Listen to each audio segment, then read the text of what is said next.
C'est direct de gauche, c'est Laurent Neumann. Bonsoir Laurent. Bonsoir Nathalie. Alors François Hollande d'un bis repetita, j'ai envie de dire, ce matin sur son pacte de responsabilité. La semaine dernière, Laurent, vous me disiez, je vous cite, il s'est remanié lui-même, il s'est représidentialisé, c'est à peu près ça. Absolument. Nouvelle posture confirmée ce matin ? Confirmée, vous le disiez, dans la droite ligne de sa conférence de presse et des vœux du 31 décembre. L'emploi toujours, c'est de salut public, c'est son expression. Il n'a pas été clair du tout, en revanche, sur un certain nombre de sujets. Quelle baisse de dépenses publiques, quel mode de financement, comment on remplace les cotisations sociales. La seule chose où il a été extrêmement clair, et j'allais presque dire ferme, c'est sur les fameuses contreparties demandées aux chefs d'entreprise. Là, il n'y a pas d'ambiguïté. Des emplois de qualité, des relocalisations et du dialogue social. Le problème, c'est qu'à partir du moment où il ouvre ce chantier, il se heurte forcément à tous les scepticismes, les conservatismes, j'allais presque dire les corporatismes. Immédiatement, une partie de la droite dit on n'y croit pas, les syndicats disent cette baisse de charges, on va encore se faire avoir, je résume, et les patrons disent on ne peut pas promettre des contreparties parce que l'emploi, ça ne se décide pas. Et au fond, ces corporatismes, ce sont les mêmes sur tous les sujets.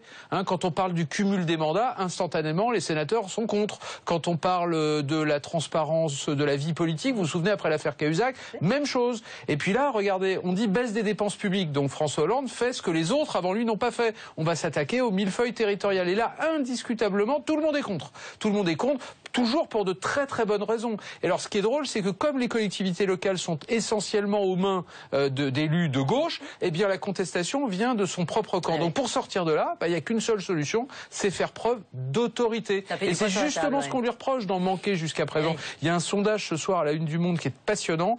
87% des Français déplorent qu'il n'y ait pas assez d'autorité au sommet de l'État. Et ils sont 8 sur 10 à réclamer un chef fort à la tête de l'État. Voilà ce qu'attend François Hollande.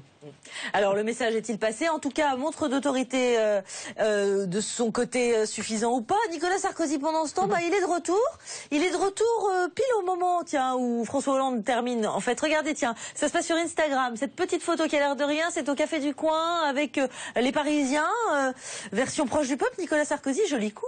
Oui, alors si j'étais de mauvaise foi ou de mauvais esprit, ce qui est vraiment pas mon genre, je vous dirais c'est extrêmement dur pour Nicolas Sarkozy d'apparaître proche du peuple quand pendant 5 ans il a été qualifié de président des riches, ou même aujourd'hui on sait qu'il facture des conférences à 100 000 euros.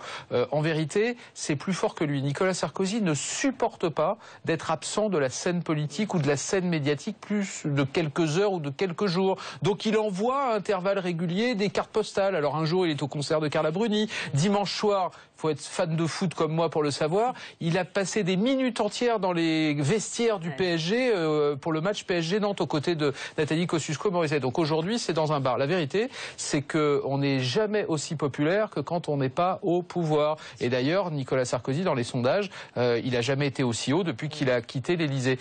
Mais que Nicolas Sarkozy fasse de la communication pendant que François Hollande, lui, rame avec les patrons ou avec tous les sujets, ça, en revanche, ça ne change pas, Nathalie. Voilà. Merci beaucoup Laurent Neumann, direct de gauche avec vous. Demain c'est Éric Brunet, direct de droite.